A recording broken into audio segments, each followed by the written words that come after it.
info, and these press conferences are all available for download at the conclusion of the press conference. Well, the three men on the podium for the men's 400-meter hurdles have been the most dominant men in this sport for the past Olympic cycle. It's the three men, just a different version of musical chairs every time we do this. So let's bring up our medalist, the bronze medalist, his second consecutive bronze medal from Brazil with a time of 47.26, Alison Dos Santos. The silver medalist, he was the gold medalist at the 2020 Games in Tokyo with a time of 47.06, Karsten Warholm. And the gold medalist, upgrading his silver from Tokyo to gold with a season's best time of 46.46, the fastest time in the world this year, from the United States of America, winning their 20th gold medal in this event, Rai Benjamin. If you have a question for the medalists, please raise your hands. We'll bring the microphone over to you, and we'll start right here. I'll let them get settled. Hi, Denise, the Players Tribune. My question's for Rai. Congratulations to all the guys. Rai, what's the biggest lesson you've learned during this Olympic cycle, and what does this medal upgrade mean to you? First of all, good night. It's pretty late. Just to have fun. I think this whole experience, being in the village, actually having a real Olympic experience, it's been amazing so far. And tried a different approach this year. Try not to be like too tense, too serious, and just have fun and just, be light, be cool. So I think that was kind of like my focus going into this year. Right here. He's coming down behind you. Adam Kilgore with the Washington Post. This is for Rai. Did you ever gather up the bib that you tore off on the track, or do you hate bibs so much that you're going to leave behind the one that you were wearing when you won an Olympic gold medal? Yeah, I did that on purpose. We need to get rid of the bibs, to be honest. It's so stupid. I had a volleyball player who was just like, I don't understand how you guys run so fast and do all these things, and you guys are doing so well, and you pin a paper bib to your body to go out and compete. So did it on purpose. So hopefully, we can get some things rolling. I mean, this is the age of technology, and putting a bib on your chest is just kind of stupid to me. Any green?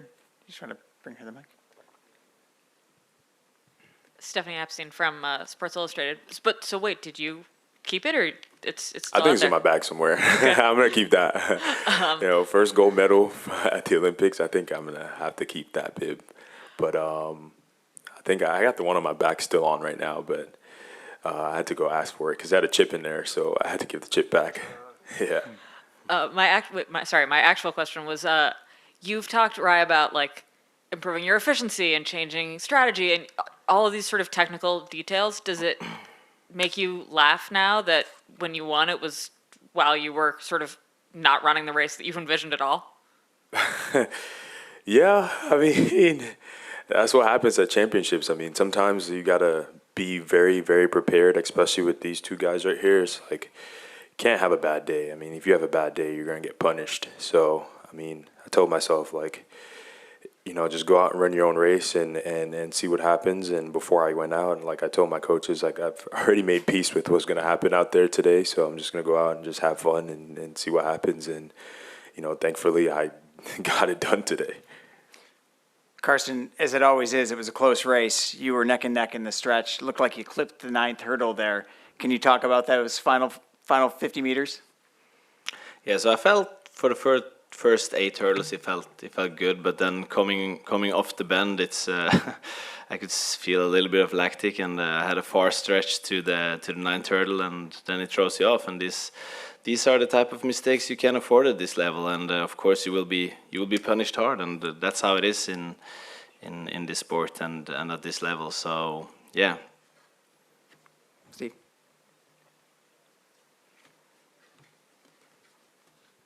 There's Steve Futterman for Karsten and Rai. I'm just wondering, you guys have had, and all three of you have had this amazing competitive aspect to this race, and I think the fans just enjoy it so much. I'm wondering, was there a point, Karsten, when you realized this doesn't look like it's my night, and was there a point, Rai, or at some point before the finish, obviously, where you realized, I think this is going to be my night? I think, like I said, these two guys, and including myself, I feel like we've taken this event to like an almost like exoteric like area. And I mean, world champion, Olympic champ, and it's just one of those things that you just got to sit and appreciate. And I mean, tonight I didn't know I was gonna win until like 5 meters before the line. I was like, shit, don't get caught, like don't get caught. And I was like, oh my gosh, like I'm actually gonna do it. So I think that's when I knew, like I didn't like go in. I mean, every hurdle, like you just have to take every hurdle. I didn't know what was gonna happen. I mean, Alison's always gonna run like phenomenal through the backstretch, and I mean, doing what he did out of lane 3, like I've been in that position in 2022. So, I mean, just to do that out of lane 3 is like freaking impressive as well too. So, I mean, it's just one of those things where it could have been anyone's night, to be honest with you. And that's just how these things go. And sometimes they shake your way, they don't shake your way. And you just, like I said, like you just got to make peace with it.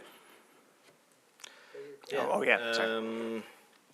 I think, as Rai is saying, I think you always, when you run these races, it's a lot on instincts as well.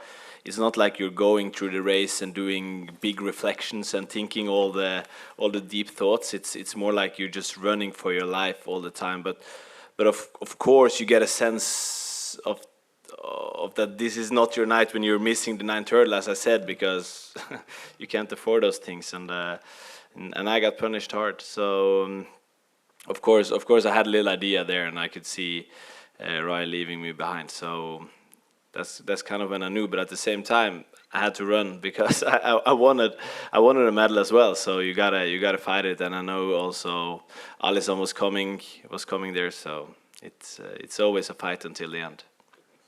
Alison, could you comment on lining up with these two race after race and the rivalry you've had and the success the three of you have shared over the last few years? Yeah, of course. First of all, like bonsoir, just good night, everyone. And as Ryan was saying, we are doing like great things. So being able to be part of it, just be able to share this moment, just be able to like see the same podium, like the same guys, the podium again from Tokyo in Paris, and know like that we're gonna be fighting to be in LA is amazing.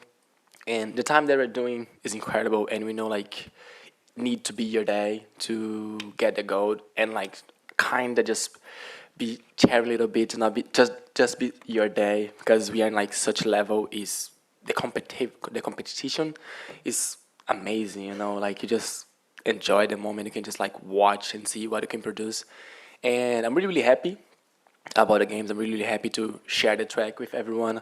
I'm really happy to be able to perform, to show that like I'm in a good shape, that like I was able to get a bronze in this era of 400-meter hurdles, because it's amazing, you know, it's the best era of ever.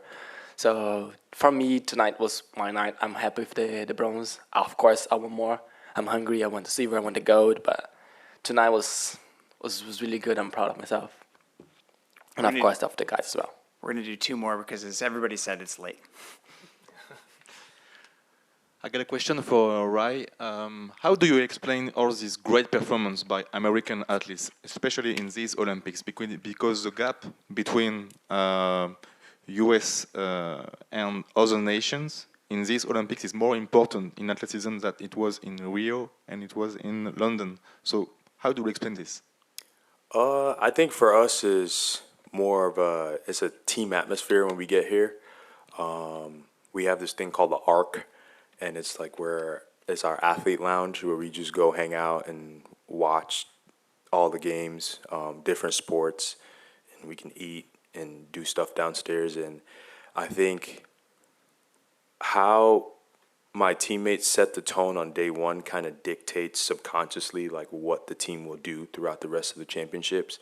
And just meeting other people from other sports and cheering them on as well, and seeing them do well and seeing them win is very infectious. And when you're down there and you're mingling with everyone and you're cheering everyone on, like you kind of get the sense like, okay, the ball's rolling here, like everyone's doing it, like you know, the mixed relay got it going, and I think that was just kind of the catalyst for our whole entire team. And I mean, it's just been a subconscious like thing for us where, you know, we want to come out and perform well, and you know, winning medals is like it's pretty big for us in America, and then we go home and then no one like remembers.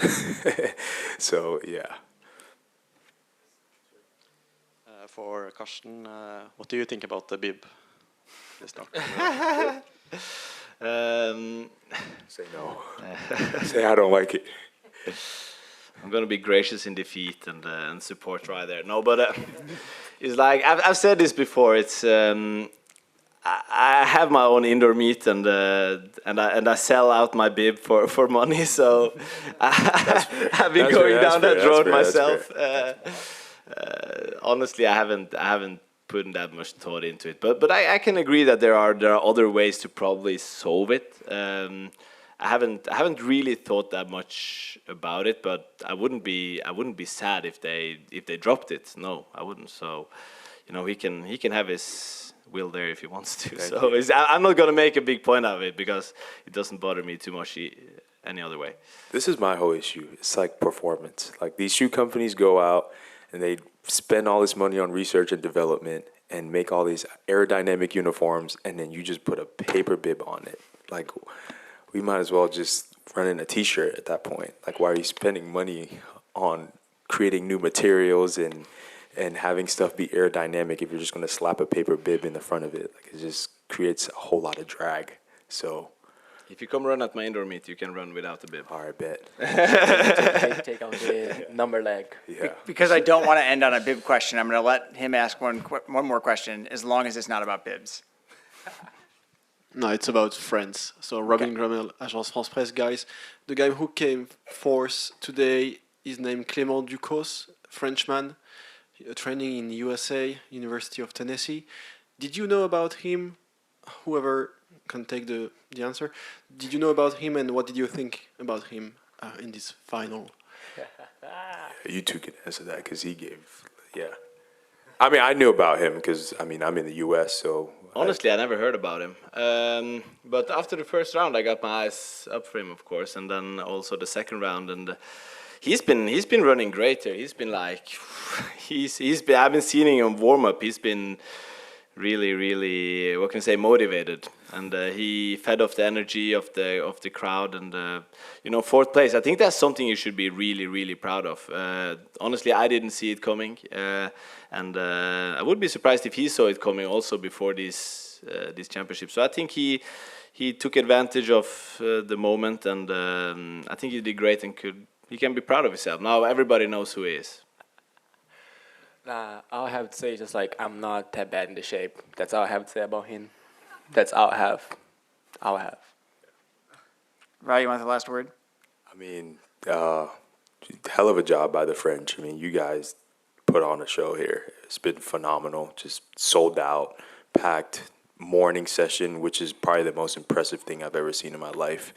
And this session, the energy was great when we came out there. Like, it was just, I mean, if we can have every major championship here, like, I'll do it, to be honest. Just put me in the Park Hyatt near the Vendome. That'll be money. Alison Dos Santos, Karsten Warholm, Rai Benjamin, three of the greatest 400-meter hurdlers in history, and we're all very fortunate to get to see them race at the same time. Thanks and congratulations. Thank you. Thank you, guys.